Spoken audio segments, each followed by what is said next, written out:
जय हिंद मेरे सारे प्यारे विद्यार्थियों। आज हम आपको पता है हमारा जो लेसन है वो 2 का कंप्लीट हो चुका है और आज हम इस अध्याय नंबर 2 के सारे क्या पढ़ने वाले हैं, क्वेश्चन पढ़ने वाले हैं। तो क्लास को अंत तक देखना है, सारे के सारे क्वेश्चन यहाँ पर नोट करने हैं, समझने हैं, क्योंकि इस बार हमारा टारगेट क्या रहेगा बच्चों, प्रत्येक बच्चे के साइंस में 100 में से 100 आने चाहिए।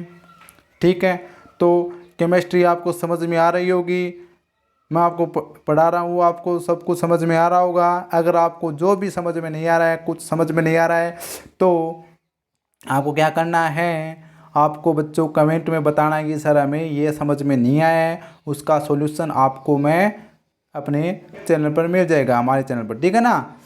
तो भाई बच्चों, ठीक है, सभी के सभी, तो मेरी आपसे एक रिक्वेस्ट है कि क्लास को क्या कर दो, शेयर कर दो। ठीक है ना, शेयर कर दो क्लास को, ज़्यादा से ज़्यादा बच्चों के पास आपकी ये पहुंचनी चाहिए। ठीक है ना, हाँ क्लास पहुंचनी चाहिए। भाई कर दें स्टार्ट सभी को, गुड इवनिंग। ठीक है, स्टार्ट कर देते हैं बच्चों और क्लास को स्टार्ट कर दें। तो चलो फिर हमारा पहला क्वेश्चन आपके सामने है 1 रुपया का। ठीक है, 1 रुपया का ज़्यादा नहीं हो गया क्या क्वेश्चन। पहला क्वेश्चन है कि पीतल एवं तांबे के बर्तनों में दही एवं खट्टे पदार्थ क्यों नहीं रखने चाहिए। तो वही खट्टे पदार्थ क्यों नहीं रखने चाहिए पीतल और तांबे के बर्तनों में। तो मेरे प्यारे बच्चों, पीतल और तांबा क्या है, धातु है। क्या है, धातु है। अब इन धातु के बर्तनों में जब खट्टे दही एवं खट्टे पदार्थ लगेंगे तो आपको मैंने बताया है जितने भी पदार्थ खट्टे होते हैं उनमें क्या पाया जाता है, अम्ल पाया जाता है। तो यानी अम्ल होंगे और अम्ल किससे अभिक्रिया करेंगे, उन धातु पीतल और तांबे से अभिक्रिया करेंगे तो वही विषैली गैसें निकलेगी और वो विषैली गैसें हमारे लिए क्या होगी, क्या होगी, हमारे लिए नुकसानदायक होगी। तो इसलिए हमें खट्टे पदार्थ है वो पीतल एवं तांबे के बर्तनों में नहीं रखने चाहिए। तो पढ़ते हैं वही क्या है इसका आंसर। पीतल एवं तांबे के बर्तनों में दही एवं खट्टे पदार्थ इसलिए नहीं रखने चाहिए क्योंकि दही में मौजूद कौन सा अम्ल होता है, लैक्टिक अम्ल। तो मुझे कमेंट में बताओ बच्चों, चींटी के डंक में कौन सा अम्ल होता है, चींटी के डंक में कौन सा अम्ल होता है, फटाफट बताओ मुझे। ठीक है ना, कमेंट में बताओ, आपको बताया था कल मैंने सब कुछ। ठीक है, तो लैक्टिक अम्ल होते हैं जो पीतल एवं तांबे के बर्तनों से अभिक्रिया करके हानिकारक विषैला यौगिक बनाते हैं जिसके कारण खाना खाने लायक नहीं रह जाता। ठीक है ना। तो ये तो था हमारे पहला जो सवाल था उसका आंसर। तो बच्चों अब बढ़ते हैं अपन दूसरे सवाल के लिए और आप फटाफट कमेंट में मुझे बताइए चींटी के डंक में कौन सा अम्ल पाया जाता है। ठीक है, क्लास को लाइक शेयर कर दीजिए, अगर आपने सब्सक्राइब नहीं किया तो सब्सक्राइब कर दीजिए। ठीक है, और हमारा कल से कौन सा, जो हमारा कल से है वो पार्ट 3 का स्टार्ट हो जाएगा, धातु और अधातु। ठीक है, तो दूसरा क्वेश्चन है धातु के साथ अम्ल की अभिक्रिया होने पर, अम्ल की अभिक्रिया होने पर सामान्यतः कौन सी गैस निकलती है। अभी अभी जो पिछला सवाल था सेम टू सेम वही सवाल है, एक उदाहरण के द्वारा या समझाइए इस गैस की उपस्थिति की जांच आप कैसे करेंगे। तो मेरे प्यारे बच्चों कैसे करेंगे, अभी अभी मैंने बताया है कि जब धातु के साथ अम्ल की अभिक्रिया कराते हैं तो सामान्यतः कौन सी गैस निकलती है, हाइड्रोजन गैस निकलती है। और इस प्रश्न को आप 3 स्टार लगा लो क्योंकि ये प्रश्न इस बार आपके 1 नंबर का पक्का आएगा, 1 नंबर का पक्का आएगा। ठीक है, अब जैसे हमने क्या किया था, सल्फ्यूरिक अम्ल था उसमें जिंक धातु के टुकड़े डाले थे तो क्या बना था, ZnSO4 बना था कि नहीं बना था, ZnSO4 बना था। और बच गया क्या पीछे, ये हाइड्रोजन गैस बच गई, प्लस ये हाइड्रोजन गैस निकली थी। तो हमेशा याद रखना आपको कि अम्ल के साथ जब भी कोई धातु अभिक्रिया करेगी तो हाइड्रोजन गैस निकलेगी। ठीक है, और लवण बनेगा, ये अभिक्रिया थी हमारी। अब जांच कैसे करेंगे, तो मैंने आपको एक चित्र दिखाया था कि जैसे ही हाइड्रोजन गैस निकलेगी उस हाइड्रोजन गैस के बुलबुले निकलेंगे और उस बुलबुले के ऊपर जलती मोमबत्ती को प्रखनली के मुंह के पास ले जाएंगे तो फटफट ध्वनि के साथ अर्थात पोप ध्वनि उत्पन्न होती है। ये हाइड्रोजन गैस की जांच करने की विधि है। आगे बात समझ में? तो भाई चलते हैं बच्चों अगले क्वेश्चन की ओर। अगले क्वेश्चन की ओर और सभी बच्चे क्लास को रोजाना देखते हैं, ठीक है। वो हैं आशीष सिंह, सुशील गुज्जर, पायल शेखावत, रितु कंवर, योगेश गुज्जर, स्नेहा और भी बहुत से बच्चे हैं, एपी अरुण हैं और भी बहुत से बच्चे हैं। और रेगुलर क्लास को देखना है आपको अगर आप विज्ञान में अच्छे नंबर लाना चाहते हो तो, ठीक है। रेगुलर क्लास आपको मेरी मिलेगी और प्रत्येक जो क्लास पाठ होगा उसका हमारे द्वारा क्या होगा, प्रत्येक प्रश्न का यहाँ पर सॉल्यूशन मिलेगा, आपको उत्तर मिलेगा, ठीक है। तो चलते अपन अगले क्वेश्चन की ओर। क्वेश्चन सामने ही है हमारे। कोई धातु यौगिक ए है कोई धातु, ठीक है। कोई धातु यौगिक है यानी धातु से बना कोई यौगिक है जिसका नाम है ए। हमें पता नहीं है ये क्या है। ये इसकी जब तनु HCl के साथ अभिक्रिया करता है, ये ए HCl के साथ अभिक्रिया करता है तो बुदबुदाहट उत्पन्न होती है और इससे उत्पन्न गैस जो होती है वो जलती मोमबत्ती को बुझा देती है। तो यदि उत्पन्न यौगिक में एक से कैल्शियम क्लोराइड है तो इस अभिक्रिया के लिए संतुलित रासायनिक समीकरण लिखिए। तो बच्चों आपको पहली बात तो इसमें सीधा आंसर लिख रखा है, इसलिए आपने देख लिया होगा कि जो धातु यौगिक दे रखा है उसका नाम है कैल्शियम कार्बोनेट। ए का नाम क्या है? Calcium carbonate.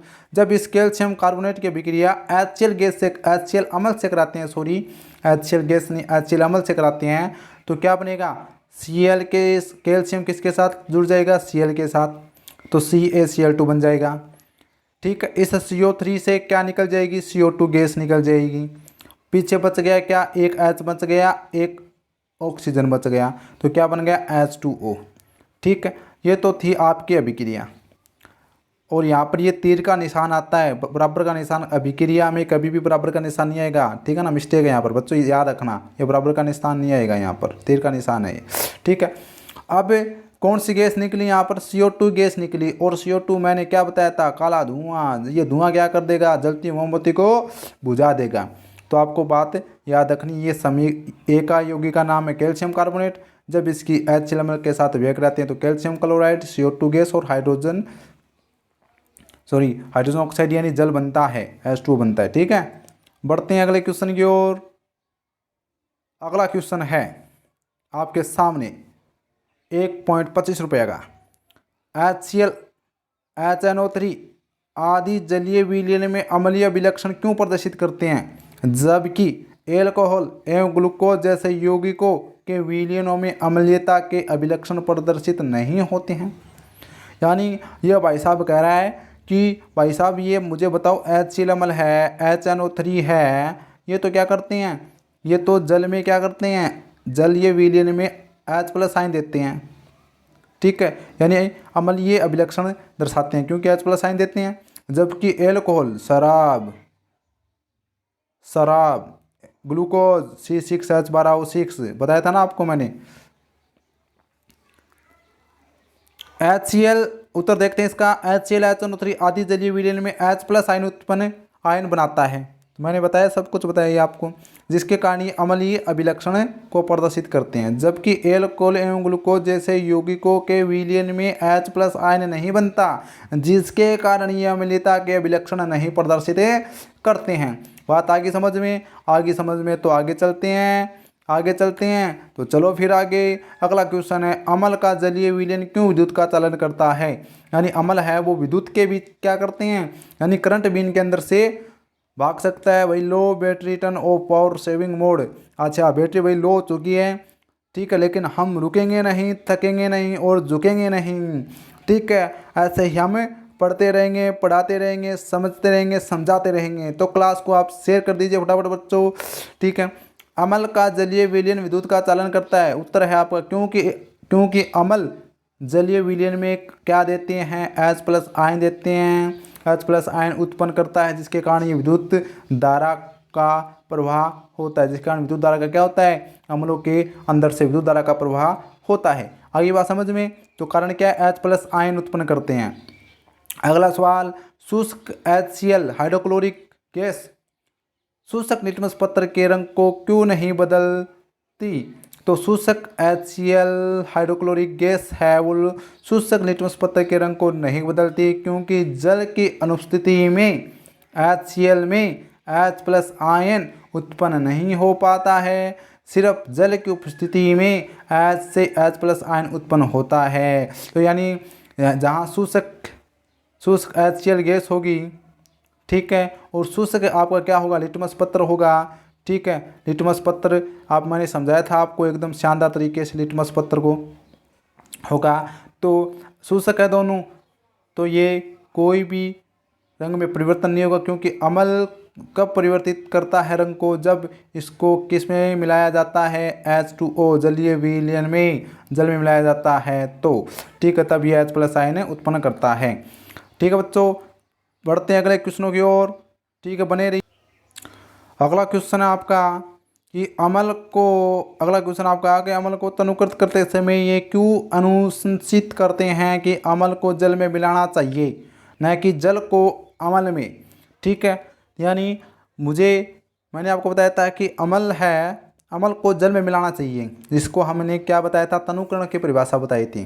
तनुकरण की परिभाषा देखना आपको मैंने समझाई थी, ठीक है, न कि जल को अम्ल में, ठीक है ना। यानी जल को अम्ल में नहीं मिलाना चाहिए, अम्ल को है ना वो जल में मिलाना चाहिए, ठीक है। जैसे अम्ल को तनुकृत करते समय ये अनुशंसित करते हैं कि अम्ल को जल में मिलाना चाहिए, ठीक है, न कि जल को अम्ल में, क्योंकि जल को सांद्र अम्ल में मिलाने से वह तीव्र विक्रिया कर विस्फोट करते हैं और इसके कई दुष्परिणाम हो सकते हैं। इसलिए हमें कभी भी जल को अम्ल में नहीं मिलाना चाहिए, बल्कि हमें अम्ल को जल में मिलाना चाहिए। आगे बात समझ में। तो आप कहीं भी अगर अम्ल को मिलाते हो जल में तो वो क्या है, सही है, लेकिन आप जल को, ठीक है, जल को है वो अम्ल में मिलाते हो वो गलत है, जल में आप अम्ल मिला लो, सही है, ठीक है। बढ़ते हैं अगले क्वेश्चन की ओर। चलो फिर अगला क्वेश्चन है, अम्ल के विलयन को तनुकृत करते समय हाइड्रोनियम आयन H3O+ की सांद्रता कैसे प्रभावित हो जाती है। देखो, अम्ल के विलयन को तनुकृत करते समय हाइड्रोनियम आयन की सांद्रता प्रति इकाई आयतन में कमी हो जाती है। ये किसकी परिभाषा है, ये प्रश्न किसका है, तनुकरण का है, तनुकरण। तो आपको याद रखना तनुकरण किसे कहते हैं। तो तनुकरण की जो परिभाषा बताइए वही परिभाषा इसमें सेम टू सेम हमें लिखनी है, ठीक है।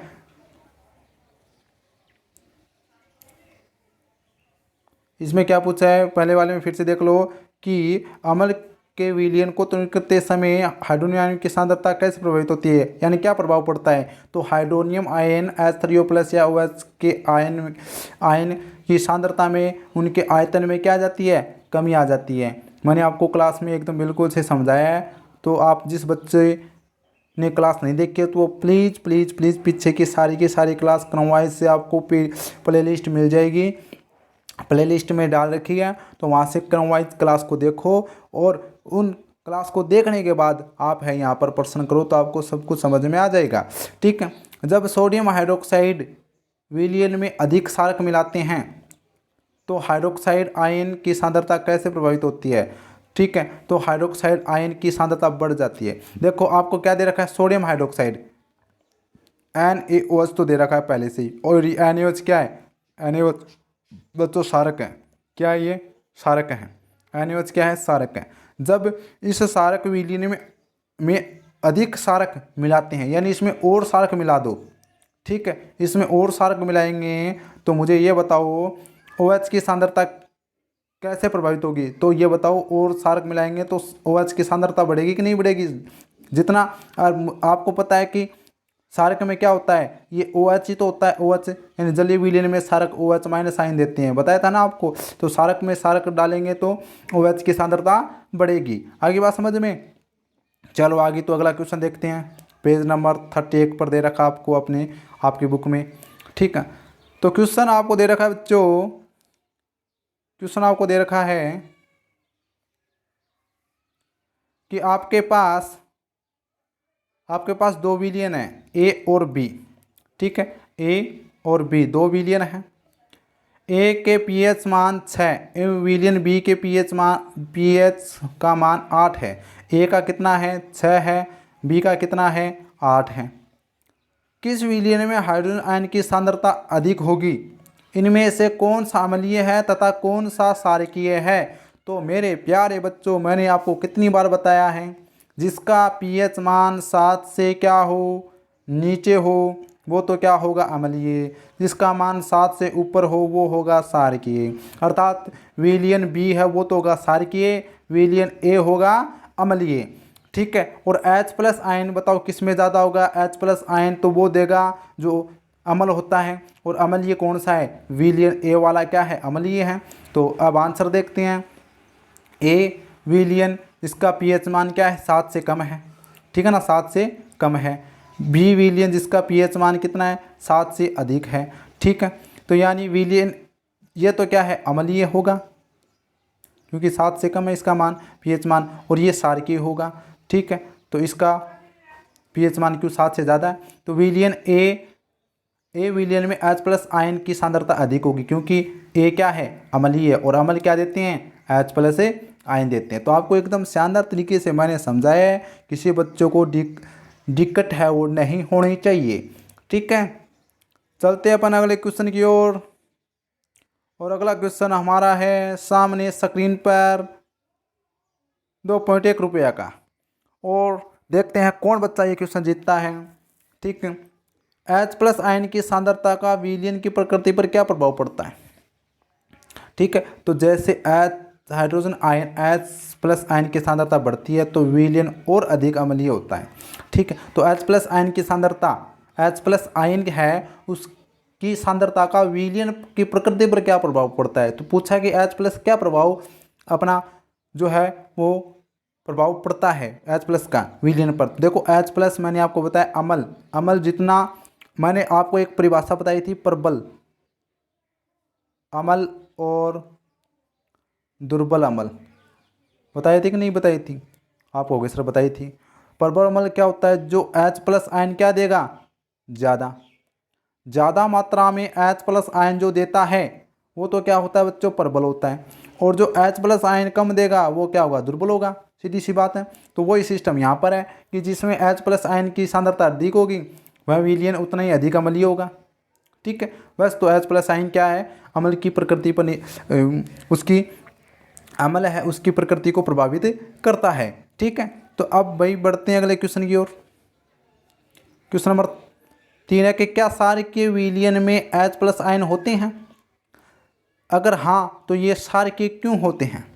ठीक है, देखो हाँ H+ आयन क्षारकीय होते हैं, H+ आयन है वो क्षारकीय होते हैं, परंतु इसकी सांद्रता OH आयनों की सांद्रता से कम होती है, इसलिए यह क्षारकीय होते हैं। देखो क्षारक में भी क्या होते हैं H+ आयन होते हैं, लेकिन बच्चों इस H+ आयन की सांद्रता वो इस OH- आयन की सांद्रता से क्या होती है कम होती है, यानी H+ आयन का मान है वो OH- आयन से कम होता है, इस कारण ये अपना प्रभाव व्यक्त नहीं कर पाते हैं क्षारकों में, ठीक है। ये आपको याद रखना है। वही अगला क्वेश्चन है कोई किसान खेत की मृदा की किस परिस्थिति में बिना बुझा हुआ चूना कैल्शियम ऑक्साइड, बुझा हुआ चूना कैल्शियम हाइड्रोक्साइड या चौक कैल्शियम कार्बोनेट, ठीक है, का उपयोग करेगा? तो देखो कोई किसान है वो खेत की मृदा की अम्लीय परिस्थिति में बिना बुझा हुआ चूना कैल्शियम ऑक्साइड, बुझा हुआ चूना कैल्शियम हाइड्रोक्साइड तथा चौक कैल्शियम कार्बोनेट का उपयोग मिट्टी को उदासीन बनाने में करेगा। तो भाई आपको पता होना चाहिए कि भाई कोई ये मान लो किसान का खेत है, अब इसमें क्या हो चुकी है अम्ल की मात्रा ज़्यादा हो चुकी है, और मैंने आपको बताया अम्ल की मात्रा कम करने के लिए क्या मिलाना पड़ेगा क्षारक, ठीक है।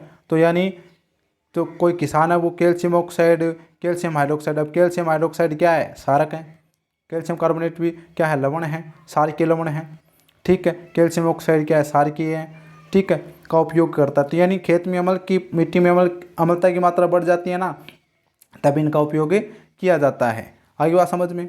अब मुझे ये बताओ फटाफट, CaOCl2 का यौगिक का प्रचलित नाम क्या है? तो मैंने कल ही आपको क्लास में बताया था विरंजक चूर्ण के बारे में, जिसका सूत्र CaOCl2 बताया था। और ये विरंजक चूर्ण का सूत्र होता है जिसको हम क्या बोलते हैं, ब्लीचिंग पाउडर, जिसको हम बोलते हैं ब्लीचिंग पाउडर। और इसका नाम क्या है, कैल्शियम ऑक्सीक्लोराइड, रासायनिक नाम। ठीक है, अगला क्वेश्चन है, उस पदार्थ का नाम बताइए जो क्लोरीन से क्रिया करके विरंजन चूर्ण बनाता है। तो शुष्क बुझा हुआ चूना, यानी बुझा हुआ चूना का सूत्र क्या बताया था, कैल्शियम CaOH2, कैल्शियम हाइड्रोक्साइड। ठीक है, जब कैल्शियम हाइड्रोक्साइड के विक्रिया क्लोरीन गैस से कराते हैं तब विरंजक चूर्ण का निर्माण होता है बच्चों। तो यही पूछा है कि उस पदार्थ का नाम बताइए जो क्लोरीन से क्रिया करके विरंजक चूर्ण बनाता है। तो क्लोरीन से क्रिया कौन कर रहा है, कैल्शियम हाइड्रोक्साइड कर रहा है। ठीक है, तो शुष्क बुझा हुआ चूना बोलते हैं। कैल्शियम हाइड्रोक्साइड का ये नाम क्या है, शुष्क बुझा हुआ चूना है कैल्शियम हाइड्रोक्साइड का। अगला क्वेश्चन है तीसरा, कठोर जल को मृदु करने के लिए किस सोडियम यौगिक का उपयोग किया जाता है। तो कठोर जल होता है ना, ठीक है ना, खारा जल होता है। ठीक है, कठोर जल को बोलते हैं खारा जल। ठीक है, कठोर जल को मृदु करने के लिए किस सोडियम यौगिक का उपयोग किया जाता है। तो कठोर जल को मृदु करने के लिए हमने दावन सोडा, जिसका नाम था सोडियम कार्बोनेट, जिसे दावन सोडा भी कहते हैं, ठीक है, का उपयोग किया जाता है। ठीक है बच्चों, दावन सोडा पढ़ा था ना, Na2CO3, इसका हमने जिक्र किया था। तो ये क्या है, उपयोग किया जाता है कठोर जल को मृदु करने के लिए। अगला सवाल है आपके सामने, सोडियम हाइड्रोजन कार्बोनेट के विलयन को गर्म करने पर क्या होगा। इस अभिक्रिया के लिए समीकरण लिखिए। तो सोडियम हाइड्रोजन कार्बोनेट ये आपके सामने, जिसका नाम क्या बताया था मैंने, बेकिंग सोडा, खाने का सोडा। ठीक है, सोडियम हाइड्रोजन कार्बोनेट ये इसके नाम है। जब इसको क्या किया जाता है, उष्मा के द्वारा गर्म किया जाता है तो क्या बनता है, Na2CO3, सोडियम कार्बोनेट बनता है, जल बनता है और कार्बन डाइऑक्साइड गैस बनती है। ठीक है, तो गर्म करने पर क्या होगा, तो आपको बताना है कि गर्म करने पर सोडियम कार्बोनेट बनता है, जल बनता है और CO2 गैस बनती है। आगे बात समझ में, किसको गर्म करेंगे, सोडियम कार्बोनेट, जिसका बेकिंग सोडा भी बोलते हैं। अगला क्वेश्चन है लास्ट एंड फाइनल इस आपके पाठगत प्रश्नों का, कि प्लास्टर ऑफ पेरिस की जल के साथ अभिक्रिया लिखिए। ठीक है, जल के साथ अभिक्रिया, यहाँ पर ये तीर का निशान है यहाँ पर। ठीक है, देखो कैल्शियम सल्फेट है, कैल्शियम सल्फेट डॉट 1/2H2O, यानी कैल्शियम सल्फेट अर्धहाइड्रेट। ये किसका सूत्र होता है, प्लास्टर ऑफ पेरिस का, जिसका निर्माण मूर्तियों बनाने में किया जाता है, दंत चिकित्सा में किया जाता है, सजावटी सामान बनाने में किया जाता है, टूटी हुई हड्डी को जोड़ने के लिए किया जाता है, वो है प्लास्टर ऑफ पेरिस। भवन निर्माण में किया जाता है। तो इसकी अभिक्रिया जब जल के साथ कराते हैं, 1/2 अणु जल के साथ कराते हैं, तो ये जल क्या करेगा, इस आधे जल के साथ जुड़कर क्या बना लेगा, CaSO4.2H2O, यानी इसका नाम है जिप्सम। तो क्या बना लेगा, जिप्सम बना लेगा। आगे बात समझ में। तो बच्चों ये तो है आपका POP है, प्लास्टर ऑफ पेरिस। ठीक है, और ये है आपका जिप्सम। ठीक है, आगे बात समझ में। जब कैल्शियम सल्फेट यानी प्लास्टर ऑफ पेरिस की अभिक्रिया जल से कराते हैं तब तो जिप्सम बनता है। जब जिप्सम को गर्म करते हैं 373 केल्विन ताप पर, तब क्या बनता है, आपका प्लास्टर ऑफ पेरिस बनता है। ठीक है, सब कुछ समझाया हुआ है, आपको बस याद करने की जरूरत है। बढ़ते हैं अब अगले क्वेश्चनों की ओर। धन्यवाद। तो अगला हम पढ़ते हैं अभ्यास प्रश्न बच्चों। ठीक है, अभ्यास प्रश्न है वो पढ़ रहे हैं अपन। ठीक है, तो सारे के सारे जितने पाठ कर प्रश्न थे हमने वो पढ़ लिए हैं, कर लिए हैं, आपको समझ में भी आ गए होंगे। और कॉपी में नोटबुक में नोट कर लेना है, सबको याद कर लेना अच्छी तरीके से। ठीक है, आपकी स्कूल आज से खुल गई है और अब आपके टेस्ट होंगे ऑफलाइन क्लास में। ठीक है, और ऑनलाइन बच्चे इस क्लास को ज़्यादा से ज़्यादा शेयर कर दें।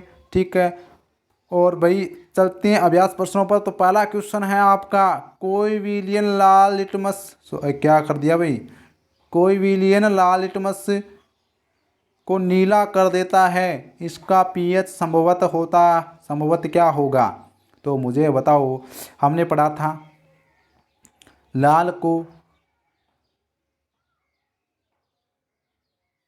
नीला करना, और नीले को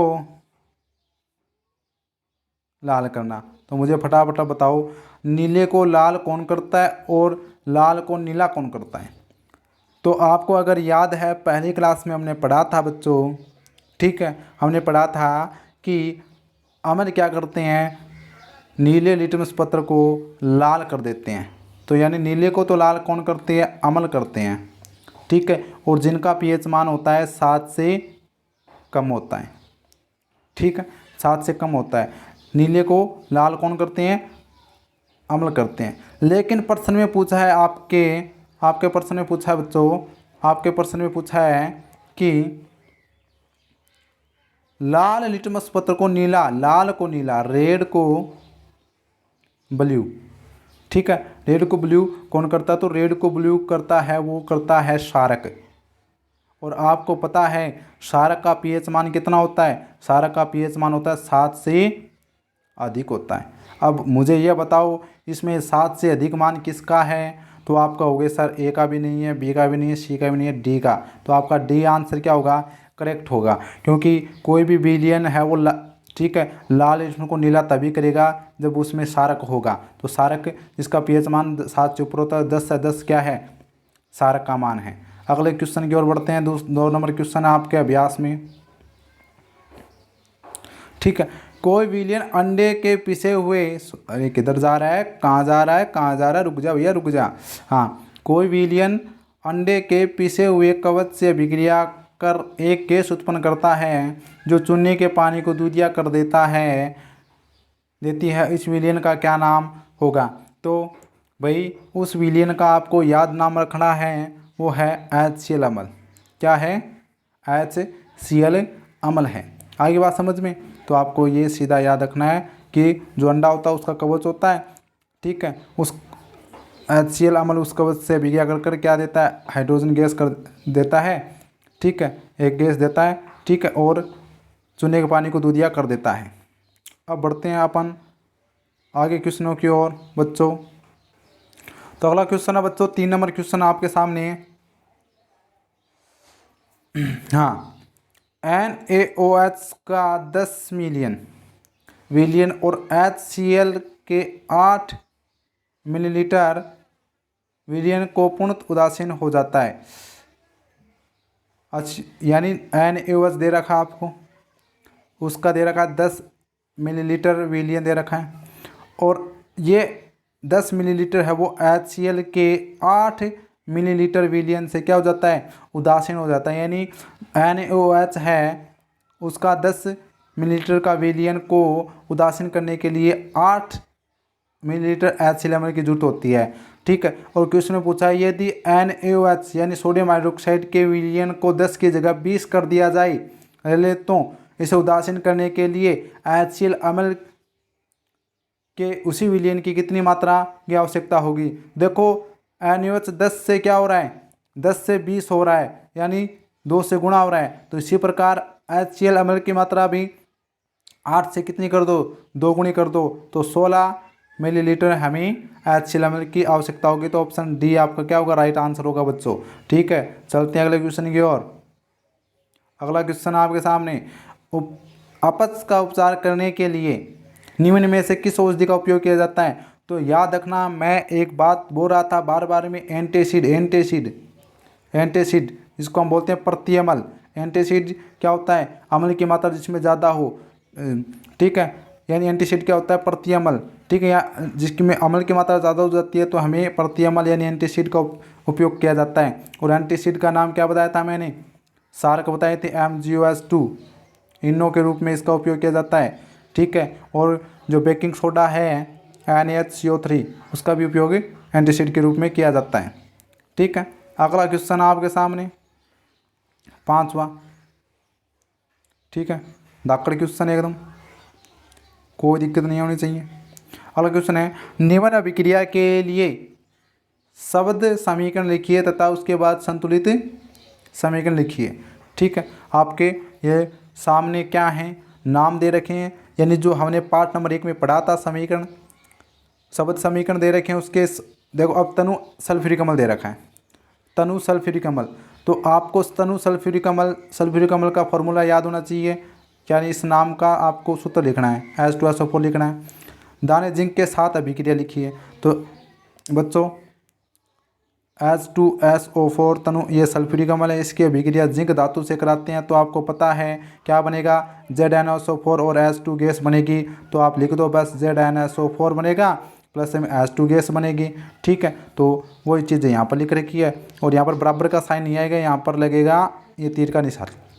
ठीक है, दूसरी अभिक्रिया HCl अम्ल की अभिक्रिया मैग्नीशियम पट्टी के साथ अभिक्रिया कीजिए। मैग्नीशियम पट्टी या मैग्नीशियम रिबन बोल दो, यानी धातु ये है। तो यानी HCl अम्ल की अभिक्रिया Mg धातु के साथ कराते हैं। तो क्या बनेगा, ये Mg कर लेगा Cl के साथ अभिक्रिया, तो बन जाएगा MgCl2 और प्लस से बच गया क्या पीछे H बच गया, यानी H2 गैस बनेगी। ठीक है, तो ये आ गई आपकी Mg की अभिक्रिया जो ये दे रखी। इसको आपको और इन अभिक्रियाओं को आपको संतुलित करना है। ठीक है, आगे और अभिक्रिया दे रखी है क्या, आगे और दे रखी है तनु सल्फ्यूरिक अम्ल एल्यूमिनियम चूर्ण के साथ अभिक्रिया करता है। तो देखो H2SO4 है, ये करेगा एल्यूमिनियम धातु के साथ अभिक्रिया। तो आपको एल्यूमिनियम सल्फेट के साथ, यानी धातु है वो, इसके साथ अभिक्रिया कर लेंगे, सल्फेट के साथ कर लेंगे तो Al2SO4। ठीक है, Al2SO4 3 बन जाएगा। 3 कैसे, क्योंकि एल्यूमिनियम की संयोजकता 3 है वो सल्फेट के पास चली जाएगी, सल्फेट की 2 है वो Al के पास चली गई, तो Al2SO4 कोष्टक के बाहर 3 लगेंगे। ठीक है, और प्लस में हाइड्रोजन गैस निकलेगी। तो ये सारी क्या है, ये सारे के सारे अम्ल दे रखे हैं आपको। इधर सारी की सारी ये क्या है, धातु है। तो याद रखना जितने भी अम्ल हैं वो धातु से क्रिया करते हैं, तो हमेशा हाइड्रोजन गैस निकलती है। तो सभी में हाइड्रोजन गैस निकल रही है कि नहीं निकल रही है, निकल रही है। सभी क्या है, सभी के सभी धातु है और ये सभी के सभी क्या हैं, अम्ल है। ठीक है, तनु HCl अम्ल लोहे के रेतन के साथ अभिक्रिया करता है। तो क्या होता है, यानी लोहे के साथ अभिक्रिया करानी है, यानी लोहा Fe इसके अभिक्रिया अम्ल के साथ कराते हैं। तो क्या बन जाएगा, FeCl2 बन जाएगा और H हाइड्रोजन गैस बन जाएगी। तो ये सारी की सारी धातु की अम्लों के साथ अभिक्रिया है। बात आपको समझ में आ चुकी होगी बच्चों। चलते हैं क्वेश्चन नंबर 6 की ओर। क्वेश्चन नंबर 6 पढ़ लीजिए। क्वेश्चन नंबर 6 कहता है हमें एल्कोहल एवं ग्लूकोज जैसे यौगिक भी हाइड्रोजन में भी हाइड्रोजन होते हैं, क्योंकि एल्कोहल है उसका सूत्र होता है C2H5OH, यह है एल्कोहल का सूत्र। और ग्लूकोज का होता है C6H12O6। ठीक है, यह है आपका ग्लूकोज का सूत्र। तो अब बच्चों तो जो एथेनॉल होता है या एल्कोहल होता है या ग्लूकोज होता है, इसमें बताओ हाइड्रोजन होते कि नहीं होते। ये रहे, इसमें 5 1 6 हाइड्रोजन, इसमें 12 हाइड्रोजन है ग्लूकोज में। लेकिन इनका वर्गीकरण अम्ल की तरह नहीं होता है, एक क्रियाकलाप द्वारा इसे साबित कीजिए। तो बच्चों समझाते हैं इसको एकदम शानदार तरीके से। ठीक है बच्चों, क्वेश्चन 6 का आंसर देख लीजिए। ग्लूकोज, एल्कोहल, HCl, सल्फ्यूरिक अम्ल आदि का विलय लीजिए। एक कोरक पर 2 कीले लगाकर कोरक को 100 ml के बिक्कर में रख दीजिए। अब कीले, ठीक है भाई, दिख गया लो बैटरी है, रुक जा भाई रुक जा, लाइट को नहीं। आज भाई बरसात बहुत ही हुई है।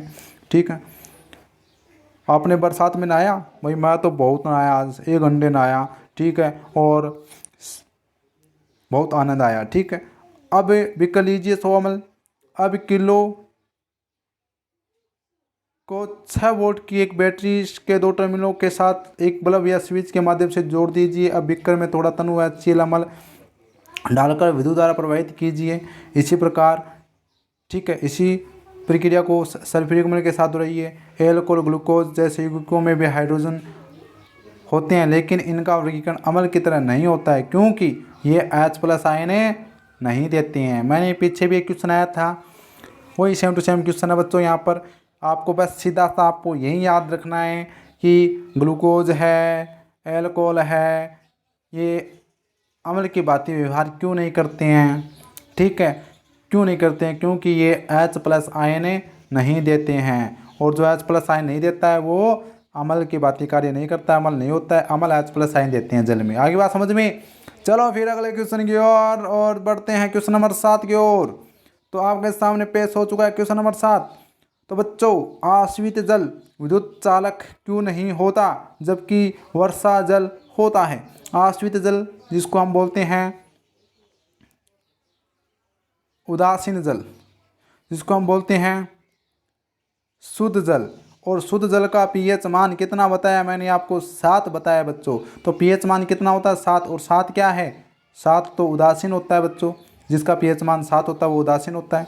ठीक है, तो आश्वित जल यानी शुद्ध जल विद्युत का चालन क्यों नहीं करता? क्योंकि वो उदासीन होता है, सीधा आपको पता है। जबकि वर्षा जल, और मैंने क्या बताया था? वर्षा जल कैसी होती है? जलीय वर्षा। स्टार्टिंग की जलीय वर्षा कैसी होती है? मैंने आपको बताया सब कुछ। अम्लीय होती है, अम्लीय चित्र लगाया था ना हमने अम्लीय वर्षा का। ठीक, अब बात करते हैं उत्तर की ओर।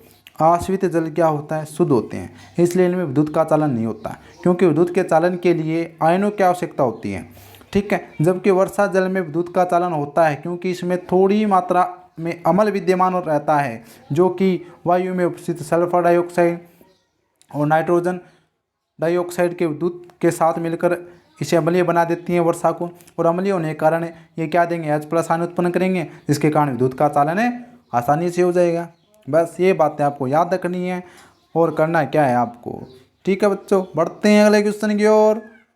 क्वेश्चन नंबर 8, जल की अनुपस्थिति में अम्ल का व्यवहार अम्लीय क्यों नहीं होता? जल की अनुपस्थिति में अम्ल का व्यवहार अम्लीय क्यों नहीं होता? तो भाई बार बार में वही क्वेश्चन घुमा फिरा कर आ रहा है, H+ आयन पर आकर ही टिकेगा ये भी। यानी जल की अनुपस्थिति में अम्ल का व्यवहार अम्लीय नहीं होता, क्योंकि जल की उपस्थिति में ही अम्ल क्या देते हैं? H+ आयन देते हैं। H+ आयन ठीक अम्ल में से अलग होते हैं। जल की उपस्थिति में ही H+ आयन अलग होते हैं। जल के बिना H+ आयन बच्चों नहीं निकलेंगे। आगे बात समझ में? चलो फिर क्वेश्चन नंबर 9 की ओर बढ़ते हैं बच्चों। क्वेश्चन नंबर 9 बहुत बढ़िया क्वेश्चन है, बहुत बढ़िया क्वेश्चन है। 3 स्टार लगा लो इसके, 3 स्टार। ठीक है, आपको बच्चों क्या दे रखे हैं? 5 विलयन दे रखे हैं, ABCDE कि जब सार्वत्रिक सूचक से जांच की जाती है तो इनके पीएच मान क्रमशः 4, 1, 11, 7 एवं 9 प्राप्त होते हैं। कौन सा विलयन है? ठीक है, यानी 4, 1, 11, 7 और 9 ये आए हैं पीएच मान। ये क्या है बच्चों? पीएच मान आए हैं। ठीक है, इन ABCDE विलयनों के। तो आपको मैंने बताया है।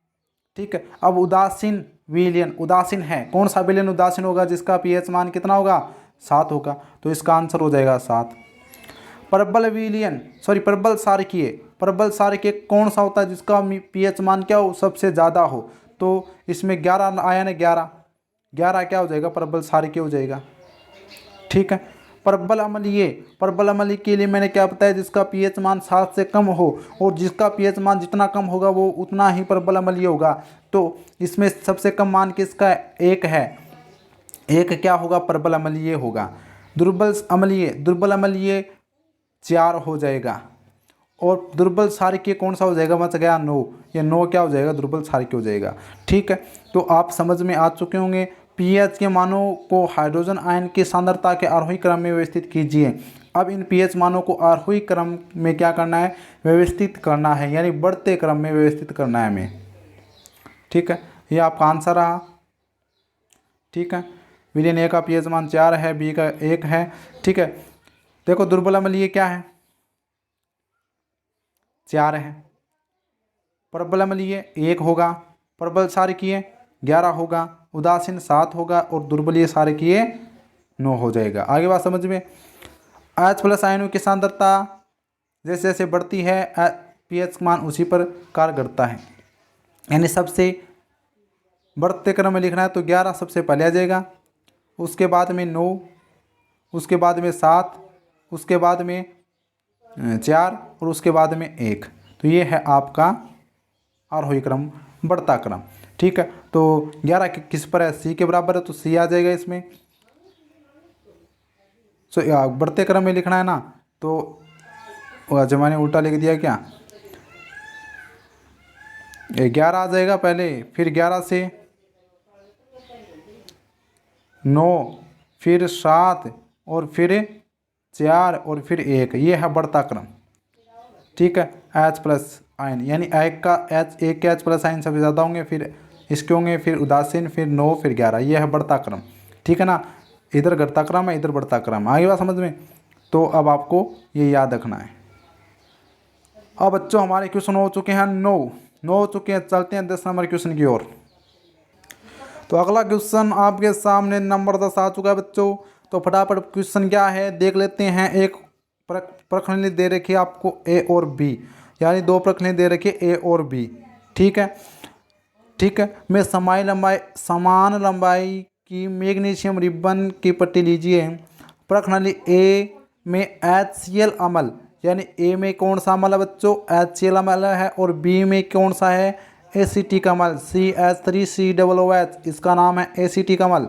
ठीक है, एसिटिक अम्ल डालिए। ए में HCl अम्ल और बी में एसिटिक अम्ल डालिए।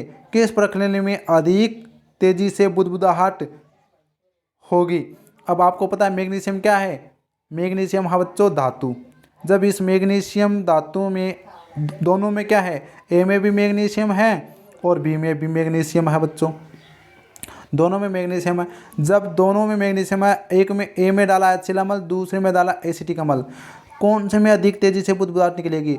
तो इसका उत्तर होगा ए प्रश्नावली में तेजी से अधिक बुदबुदाहट होगी। क्यों होगी? क्योंकि जो ए में जो HCl अम्ल डाला है वो एसिटिक अम्ल जो बी में डाला हुआ अम्ल होता है उससे अधिक क्या होता है? प्रबल होता है। तो यानी HCl अम्ल क्या होता है?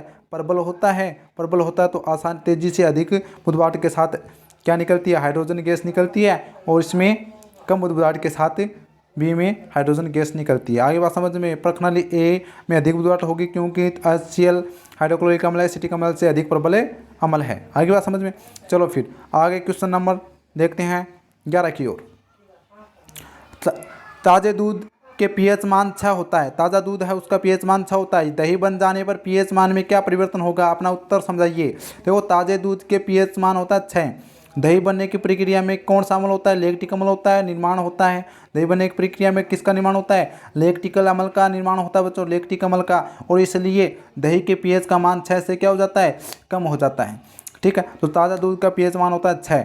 ठीक है, जब दही बनेगा तो उसमें कौन सा अम्ल होगा? लैक्टिक अम्ल होगा। और लैक्टिक अम्ल क्या कर देगा? इस pH मान को 6 से कम कर देगा, 6 से कम कर देगा। ठीक है, आगे बात समझ में?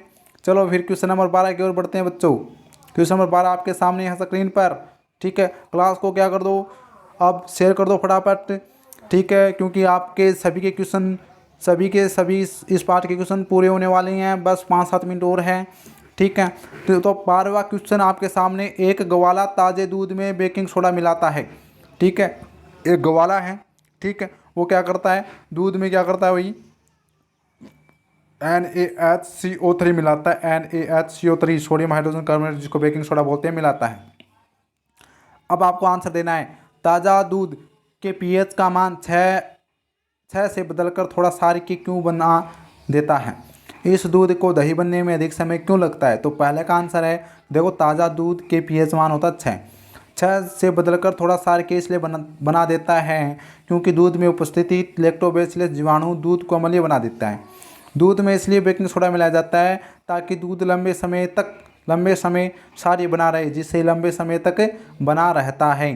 ठीक है, तो यानी दूध को क्षारीय बनाने के लिए इसमें बेकिंग सोडा मिलाया जाता है बच्चों। ठीक है, अब इस दूध को दही बनने में अधिक समय क्यों लगता है? इस दूध को दही बनने में अधिक समय इसलिए लगता है क्योंकि इस प्रक्रिया में बना लैक्टिक अम्ल ताज़े दूध में मिला, ठीक है, मिला क्षारक बेकिंग सोडा को पहले उदासीन करता है। यानी जो दूध में क्या बनता है? जो दही बनता है, दही में जो लैक्टिक अम्ल बनता है वो दूध में जो मिला है बेकिंग सोडा उसको क्या करता है? उदासीन करता है। और फिर उदासीन करने के बाद इसे अम्ल में बदलता है, जिसके कारण दही बनने में क्या लगता है बच्चों? समय लगता है। आगे बात समझ में? ये दोनों कारण आपको याद रखने हैं। अगला क्वेश्चन, तो बच्चों आपके सामने पेश है अगला क्वेश्चन। ठीक है, तो अगला क्वेश्चन है, प्लास्टर ऑफ पेरिस को आर्द्ररोधी बर्तन में क्यों रखा जाना चाहिए? इसकी व्याख्या कीजिए। तो बच्चों आर्द्ररोधी बर्तन क्या होते हैं? यानी ऐसे बर्तन जिनमें क्या हो? नमी हो, जिनमें जल की मात्रा हो, वो होते हैं आर्द्र बर्तन। ठीक है, और ये होते हैं आर्द्र बर्तन जिनमें नमी हो, जल की मात्रा, वो तो होते हैं आर्द्र बर्तन। और इसको रखा जाता है आर्द्ररोधी बर्तन में। ठीक है, यानी जो आर्द्र को रोकते हैं ऐसे बर्तनों में क्यों रखते हैं? तो आपको सीधी सी बात पता है कि जो प्लास्टर ऑफ पेरिस होता है हमारा आर्द्रवती बर्तन में इसलिए रखा जाता है क्योंकि ये आर्द्रता की उपस्थिति में जल को क्या कर लेता है, अवशोषित कर लेता है। CaSO4.1/2H2O ये होता है आपका प्लास्टर ऑफ पेरिस। जब ये इसके साथ यानी आर्द्र बर्तन में क्या होगा, जल होगा। अब ये जल के साथ जल को क्या कर लेगा, अवशोषित कर लेगा, यानी 1/2 को यानी 1.5 अणु जल के साथ अभिक्रिया कर क्या बना लेगा, जिप्सम बना लेगा। ठीक है, जिसका सूत्र होता है CaSO4.2H2O बना लेगा, जिप्सम बना लेगा। इसलिए इसको आर्द्ररोधी बर्तनों में, बिना पानी युक्त बर्तनों में रखा जाता है, जिस कारण इसे जल के साथ मिलाकर जमने का गुण नष्ट हो जाता है। आगे बात समझ में। अगला क्वेश्चन है आपके सामने बच्चों 14। उदासीन अभिक्रिया क्या है, 2 उदाहरण दीजिए। वह अभिक्रिया जिसमें क्षारक एवं अम्ल अभिक्रिया कर जल एवं लवण का निर्माण करते हैं, इस अभिक्रिया को उदासीन अभिक्रिया कहते हैं। आपको मैंने बता दी है, समझाइए शानदार तरीके से। इस अभिक्रिया में अम्ल एवं क्षारक एक दूसरे के प्रभाव को खत्म या उदासीन कर देते हैं। 2 उदाहरण दीजिए। ठीक है, उदासीन अभिक्रिया का इसमें तो नहीं दे रखा, मैं दे देता हूँ। ठीक है, पहला उदाहरण है HCl अम्ल की अभिक्रिया NaOH क्षारक के साथ कराते हैं तो बच्चों NaCl लवण प्लस H2O जल बनता है, लवण और जल बनता है। ये आप उदाहरण एक बहुत आपके लिए। ठीक है, अगला क्वेश्चन, लास्ट क्वेश्चन आपके इस पाठ का, दोने का सोडा बेकिंग सोडा के 2 प्रमुख उपयोग बताइए। और इस प्रश्न को लगा लो आप 3 स्टार, इस प्रश्न को आप लगा लो 3 स्टार बच्चों। ठीक है, दोने का सोडा का उपयोग, देखो दोने का सोडा का उपयोग किस किस में किया जाता है आपको पता है। Na2CO3 का उपयोग, ठीक है, यानी सोडियम कार्बोनेट का उपयोग साबुन एवं कागज उद्योग में किया जाता है। इसका उपयोग बोरेक्स जैसे सोडियम यौगिक के उत्पादन में किया जाता है। सोडियम कार्बोनेट का उपयोग घरों में साफ सफाई के लिए किया जाता है। ठीक है, यानी ये क्या हो, साफ सफाई में, ठीक है, कपड़े की धुलाई में इसका उपयोग किया जाता है। आगे बात समझ में। अब देखते हैं बेकिंग सोडा के उपयोग। ठीक है, तो आपके सामने है बेकिंग सोडा के उपयोग। ठीक है, तो बेकिंग सोडा का उपयोग पहला है खाने के लिए। बेकिंग सोडा खाने का सोडा जिसको बोलते हैं, इसका दूसरा नाम मैंने आपको क्या बताया था, खाने का सोडा। किसका सोडा है, खाने का सोडा। ठीक है, बेकिंग सोडा खाने की चीज़ों जैसे स्पंजी खस्ता बनाने में के लिए किया जाता है, यानी इसका उपयोग खाने की चीज़ों जैसे मुलायम स्पंजी खस्ता, केक, पकोड़े, ठीक है, पाव रोटी यानी डबल रोटी बनाने में इसका बेकिंग सोडा का उपयोग बच्चों किया जाता है। दूसरा उपयोग, बेकिंग सोडा के क्षारीय होने के कारण पेट की अम्लता की मात्रा की अधिकता को कम, है ना, पेट में अम्लता की मात्रा जब अधिक हो जाती है इसको कम करने यानी उदासीन करके राहत पहुंचाने का भी ये कार्य करता है बेकिंग सोडा। कभी कभी इसका उपयोग खाने को शीघ्रता से पकाने के लिए भी किया जाता है। और चौथा उसका उपयोग है अग्निशामक यंत्र में, ठीक है, इसका उपयोग किया जाता है। इसका उपयोग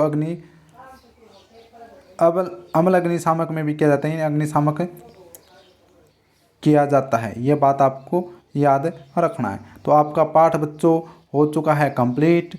ठीक है, सारे के सारे मैंने क्वेश्चन करा दिए हैं। क्लास को शेयर करना है, सारे क्वेश्चन समझने हैं, लिखने हैं, ठीक है, और अपनी कॉपी में नोटबुक करना है। और क्लास अगर आपको शानदार लगी, अच्छी लगी है तो इसको लाइक करना है, शेयर करना है अपने दोस्तों को ज़्यादा से ज़्यादा।